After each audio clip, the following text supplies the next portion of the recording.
steel billets are first heated in a rotary hearth furnace. The hot billet is then pierced using a cross-roll piercing mill to form a hollow shell. This shell is elongated and sized in a mandrel mill. After rolling, the pipe undergoes reheating and is straightened for dimensional accuracy.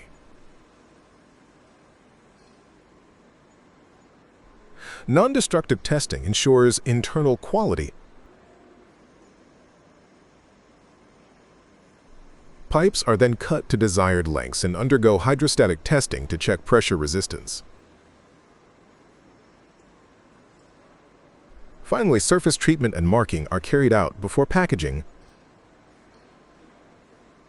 Throughout the process, automation and precise control ensure the production of high-quality seamless steel pipes. The HDPE fusion welding process begins with the two pipe ends aligned on a McElroy Trackstar fusion welder on machines such as the Series 2500, Trackstar 900, or Mega Mex 1600, depending on the pipe diameter. Hydraulic clamps secure the pipes in place. The pipe ends are then faced using a rotary planer to ensure a flat, smooth, and parallel surface. After facing, the pipes are separated and a heated fusion plate is inserted between them. The ends are pressed against the plate under controlled pressure to create uniform melt beads.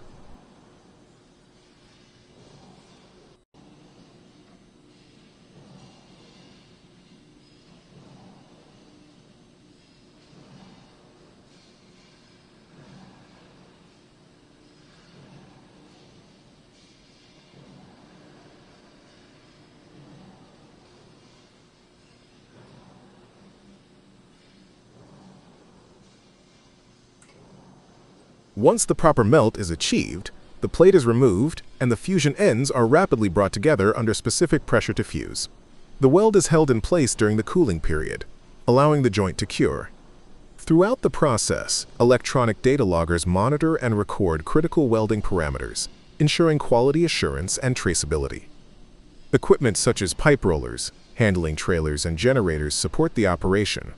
For large diameters up to 1,600 millimeters, the McElroy Mega MC 1600 welder is used, providing high-pressure hydraulic control and wireless remote operation. The result is a seamless pressure-resistant weld that matches or exceeds the strength of the original HDPE pipe. The coolant housing, with dimensions 100 mm by 122 mm and made of Ti6Al 4V grade 5 titanium, material number 3.7164, is machined on a CTX Beta 800 TC 5-axis turn mill center, equipped with HSKA 63 tool interface.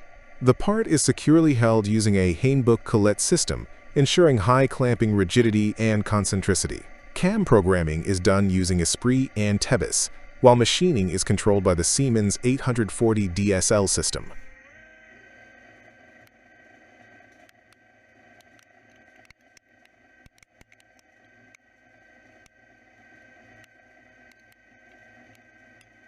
The operation begins with facing to generate a flat reference plane on the front face.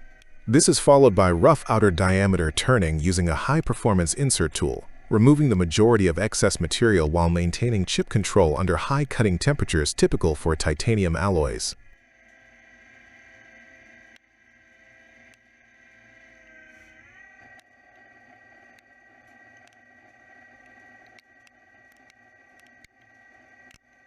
Subsequently, the internal bore is rough machined using a solid carbide drill, followed by semi-finishing with a high-feed indexable boring tool to establish the preliminary geometry. The machine's B-axis swivel head enables dynamic orientation of the tool, allowing for 5-axis interpolation. This capability is used to drill multiple angular holes around the cylindrical surface. These holes are produced with through-coolant carbide twist drills, ensuring chip evacuation and thermal stability.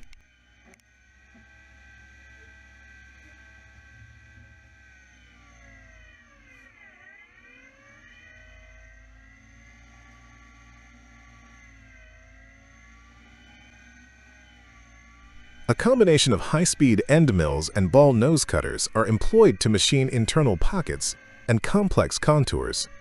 Trochoidal milling strategies are used to minimize radial forces. critical when machining titanium to prevent tool deflection and premature wear. Deep cavity milling is conducted using extended reach tools under optimized spindle speeds and low feed per tooth values.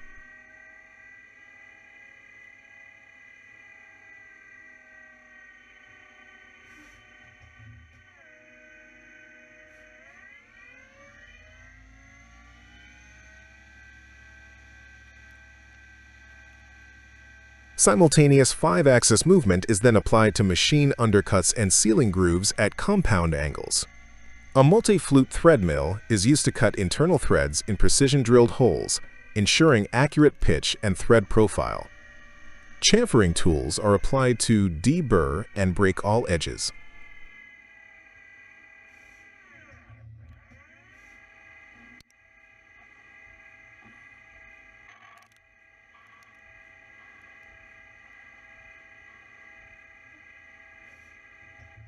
Final finishing passes refine all critical surfaces, targeting dimensional tolerances in the micron range and surface finishes below Ra 0.8 micrometers. Inline probing cycles measure key features using a touch trigger probe, allowing automatic compensation within the control system.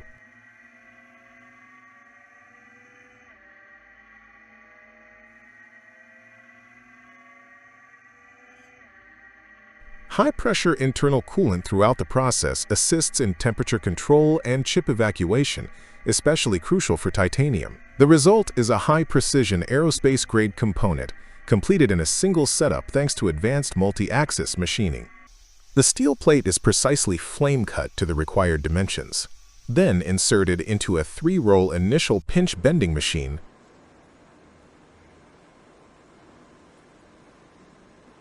The top roll applies downward pressure while the bottom rolls drive the plate forward and backward, gradually inducing curvature through multiple incremental passes. Bending is carefully controlled to achieve uniform radius and cylindrical accuracy.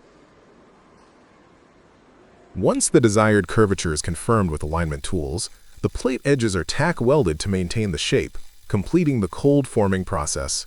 The large windmill bearing is machined on a Boast TA53H horizontal boring milling center. The process begins with precise facing of the bearing surface, followed by internal and external turning. Boring operations are performed to ensure hole accuracy. Final machining includes milling bolt holes and surfaces with high precision to meet tight tolerances for wind turbine applications. The manufacturing process begins with aluminum bars, roughly the size of a coin. Workers place a batch of these bars into a container and add a lubricating powder called zinc stearate. The container rotates, coating the bars evenly with the powder, which prepares the metal for later stretching. The bars then rotate inside another container that orients them horizontally, allowing them to pass smoothly through a narrow channel.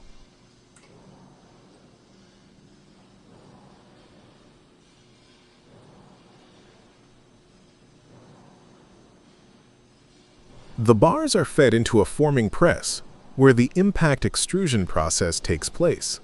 Here, each bar is pressed into a die, which shapes the outside of the tube including its neck, while a shaft forms the hollow interior.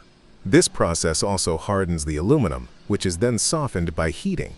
The press generates up to 200 tons of pressure, producing up to 150 tubes per minute in various lengths and diameters.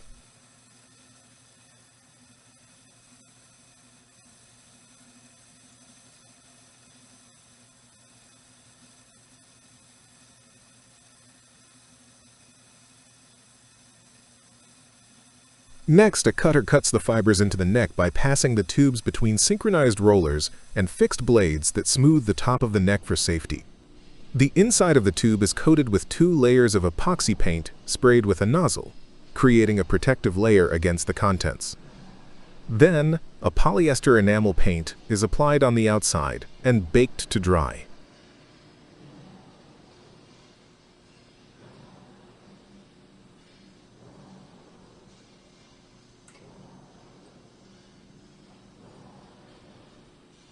Each tube is printed with product information on a rotating plate and baked again to fix the ink. The plastic cap is screwed with several sharp tips to puncture the sealed tube neck. Latex sealant is sprayed inside the open ends before sealing. Finally, the tubes are inspected, packaged, and labeled for shipping. The production of the BMW 3 Series car body is a highly automated and precise process, leveraging advanced robotic systems and cutting-edge welding technology. The process begins with laser welding, where state-of-the-art laser robots utilize wire-guided laser welding techniques to join the firewall. This method ensures pinpoint accuracy, creating strong, clean welds with minimal thermal distortion. The robots are programmed with various settings to adapt the laser's intensity and focus, accommodating the specific material properties and thicknesses of the firewall components.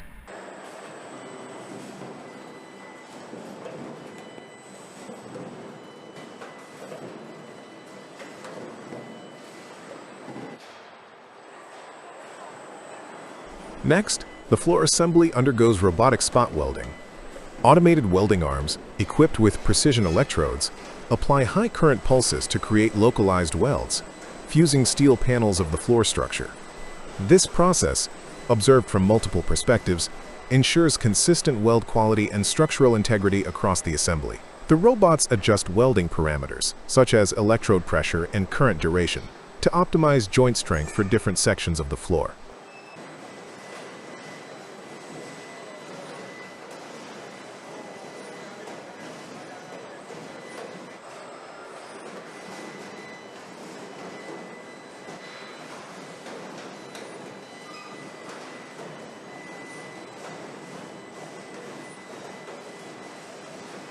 The car body framework is then constructed through robotic spot welding.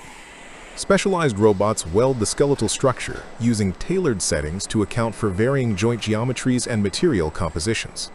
Each weld point is strategically placed to maximize rigidity while minimizing weight, ensuring the framework meets BMW's stringent standards for safety and performance.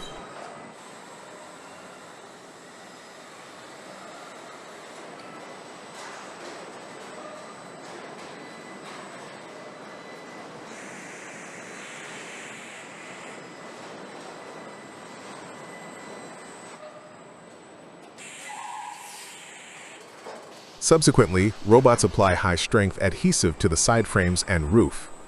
The adhesive is dispensed with precision to ensure uniform coverage, enhancing structural bonding and corrosion resistance. Automated systems then align and join the side frames to the main body, followed by the precise placement of the roof onto the car body.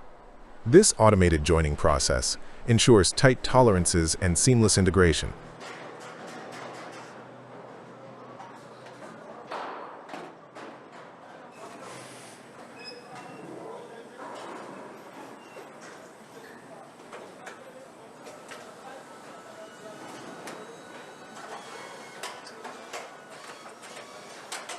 The final stage involves car body finishing, where robots install the fender and hood. These components are aligned with exacting precision, using automated fixtures to ensure flush surfaces and consistent gaps. The result is a robust, meticulously assembled car body, reflecting BMW's commitment to engineering excellence. The segment erector lifts precast concrete segments weighing 6,000 to 20,000 pounds into place using either a bolt or vacuum system. Segments are transported by loki and lifted by a segment hoist.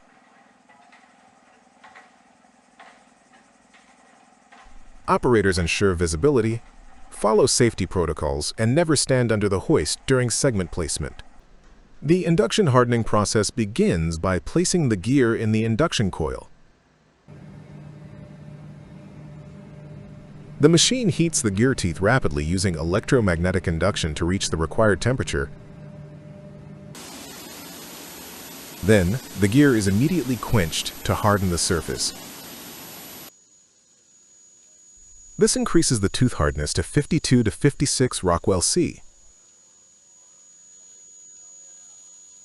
The machine can handle external gears up to 5 meters in diameter and is currently hardening an internal gear. The RCRO plant performs closed die forging using high-quality materials. Heated billets are placed into dies and forged under high pressure to achieve precise shapes.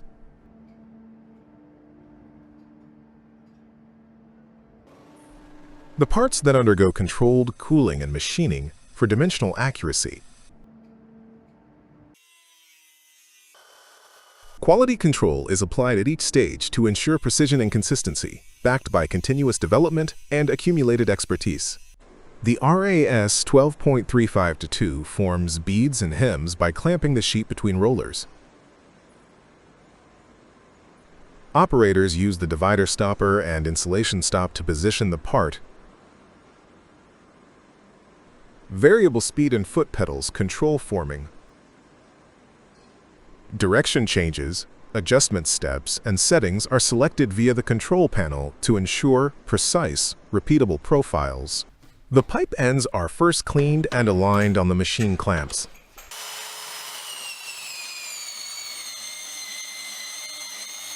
The trimmer is used to shave both ends until smooth and matching.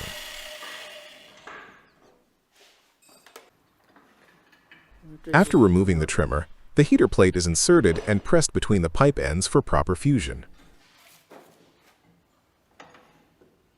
Once the heating time is complete, the plate is removed, and the molten pipe ends are quickly pressed together using hand push force. The joint is held until cooled and solidified. The process begins with cutting a 6.35 mm wide carbon fiber thermoplastic UD tape using a precision cutting blade. The narrow tapes are then rewound onto spools for filament winding. Both carbon fiber and glass fiber narrow tapes are prepared. An electronic precision control system ensures accurate tape placement. During winding, the tape is precisely applied around the rotating hydrogen tank mandrel in specific patterns to build up layers. The process continues until the desired thickness and strength are achieved, ensuring optimal performance for high-pressure hydrogen storage. The pinion turning process begins with axial cutting along the shaft using prime turning to achieve high material removal rates.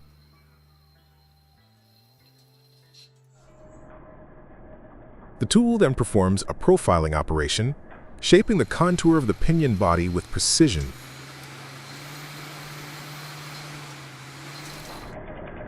Both roughing and finishing are completed in the same setup, optimizing cycle time. The tool engages in controlled chip breaking and consistent cutting angles to ensure a smooth surface finish. The entire process, including facing and final contouring, is completed efficiently within 40 seconds. The hot spinning process begins by placing a cylindrical metal workpiece onto the lathe's mandrel. The lathe rotates the workpiece at high speed, while a gas torch applies intense, localized heat to the metal surface.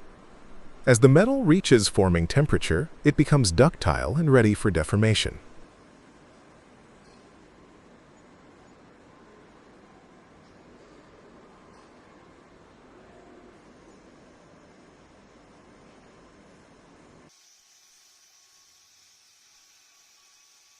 During the bottom closing operation, a forming roller is gradually advanced toward the heated base of the workpiece. The roller exerts pressure while the workpiece spins, plastically deforming the metal inward to close the bottom. This operation is closely controlled to ensure uniform wall thickness and proper closure without defects.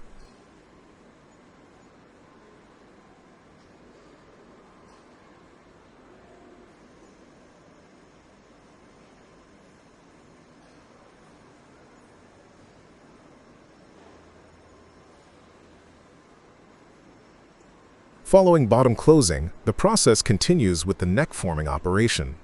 The upper section of the workpiece is reheated by the torch. A different forming tool engages the heated metal, pressing it inward and upward to create a necked shape.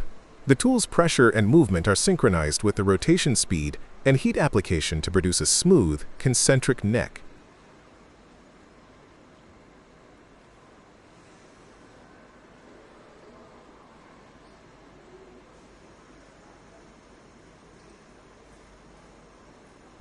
Throughout both operations, temperature, pressure, and feed rate are precisely monitored to avoid cracks or thinning. The process ends once the desired geometry is achieved. The workpiece is then removed from the mandrel for cooling and inspection, completing the hot spinning cycle.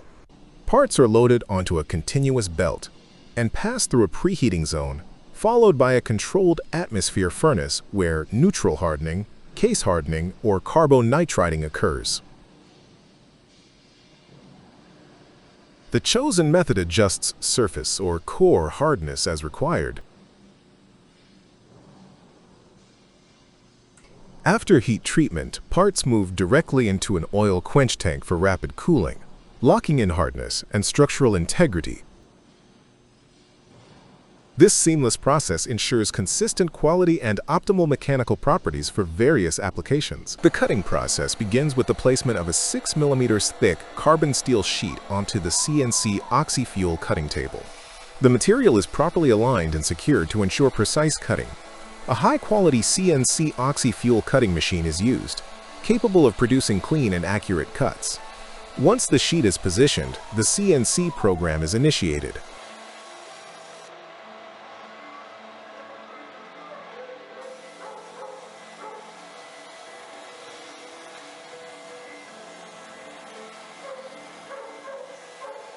The cutting torch, guided by the CNC system, moves along the programmed path to shape the part. The torch first preheats the steel using a fuel gas flame until it reaches the ignition temperature. Then, a stream of pure oxygen is introduced, initiating the exothermic oxidation reaction that melts and blows away the metal, forming a narrow and clean curve.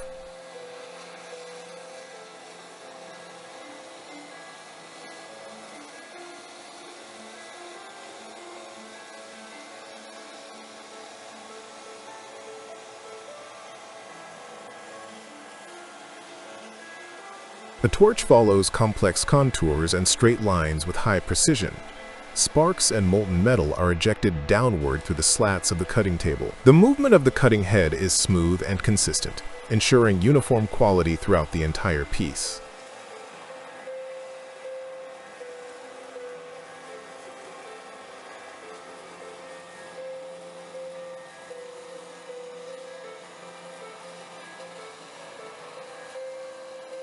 Upon completion, the cut part is cleanly separated from the sheet, requiring minimal post-processing. The ring rolling process begins with the preheated ring blank being placed in the correct position. A hydraulic control moves the blank into the ring rolling machine. For the first rolled ring, the initial ring has an inner diameter of 700 mm, a height of 1605 mm, and a wall thickness of 435 mm. The main roller, the shaft roller, and the main shaft apply pressure simultaneously, expanding the ring radially and reducing the wall thickness while maintaining structural integrity. Throughout the process, the automatic arms continuously reposition the ring to ensure symmetrical growth and dimensional accuracy. After 227 seconds of rolling, the final ring has an inner diameter of 2,646 mm, a height of 1,585 mm, and a weight of 18.7 tons.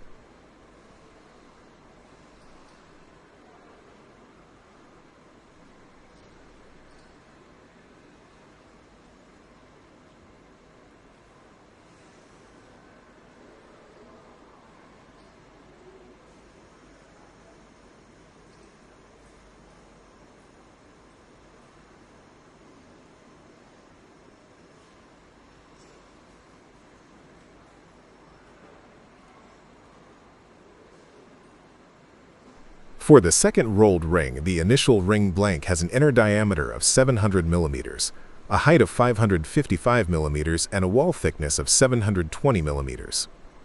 Due to the larger wall thickness, a wider rolling process is required. The machine gradually expands the ring to an outer diameter of 10,150 mm and an inner diameter of 9,350 mm, reducing the height to 150 mm. This transformation is achieved in 567 seconds, producing a ring weighing 13.8 tons. In both operations, the system ensures precise force application and temperature control to prevent deformation. The finished rings are automatically removed, ready for further processing or final application. The process begins with welding the tank's bottom plate sections together on a concrete base. Workers then install the cylindrical shell in multiple horizontal rings, starting from the bottom. Each ring is lifted using a jack system, allowing the next section to be welded beneath it. After assembling all shell sections, the top dome is installed and welded.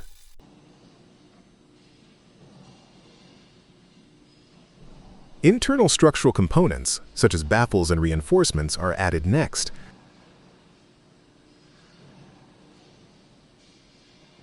Workers then grind and polish the weld, seams to ensure a smooth, clean finish.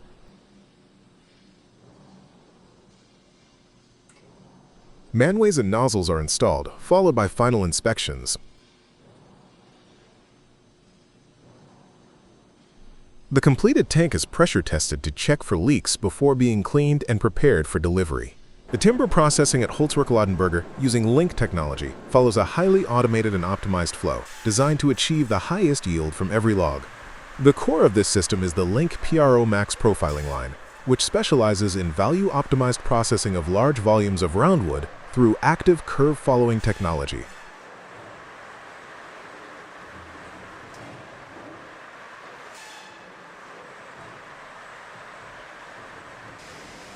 The process begins with the infeed of round logs into the profiling line. Logs ranging from 12 to 60 centimeters in diameter and from 3.00 to 5.20 meters in length are transported to the scanning station. At this stage, a 3D measurement system scans the entire surface of each log. The scanner creates an accurate geometric profile, capturing irregularities, bends, and tapering. The collected data is processed by Link proprietary optimization software, which calculates the most value-efficient cutting pattern for each individual log. This optimization includes the best possible sideboards, center cants, and other products to be extracted.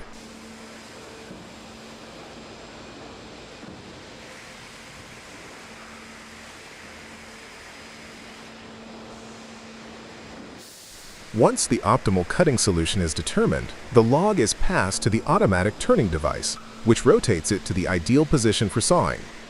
This rotation is extremely precise, with a standard deviation of only plus or minus 6 degrees, ensuring the log is aligned exactly to the calculated cutting angle.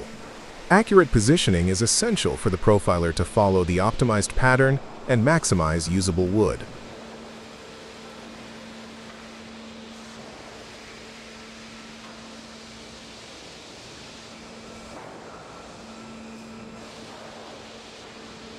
The next stage is the pre-planing unit, or Vorschnitt spanner group. This unit begins to shape the log by removing the outer layer, converting the irregular round form into a more controlled shape. This planning step reduces the mechanical handling effort because the log can be processed regardless of whether it is oriented from the butt or top end. Additionally, the chips and sawdust produced during planing are collected as high-quality material for use in pellet and particle board production.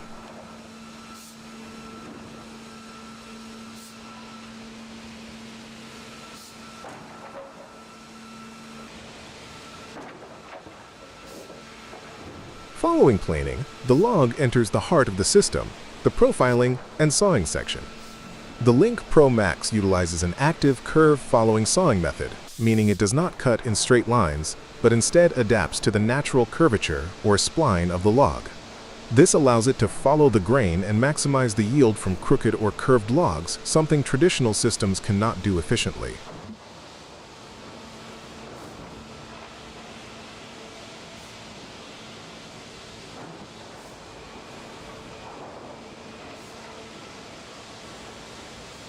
The sawing is performed using a twin-shaft saw system, where two circular saws operate simultaneously on separate axes. This double arbor principle reduces the curve, as cutting forces are distributed between both blades. It also results in cleaner cuts, higher precision, and reduced material loss.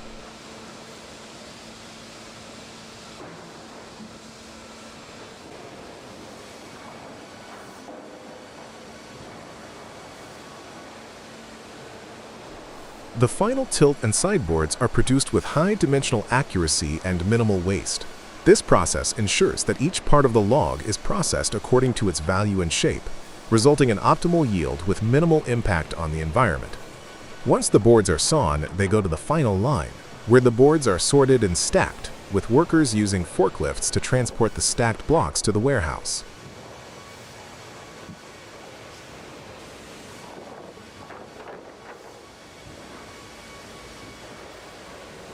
At the end of the line, the processed cant timber and sideboards are discharged, optimized for further drying or finishing. The system ensures not only maximum yield, but also high-quality output by adapting to each log's natural shape, minimizing waste, and efficiently utilizing byproducts.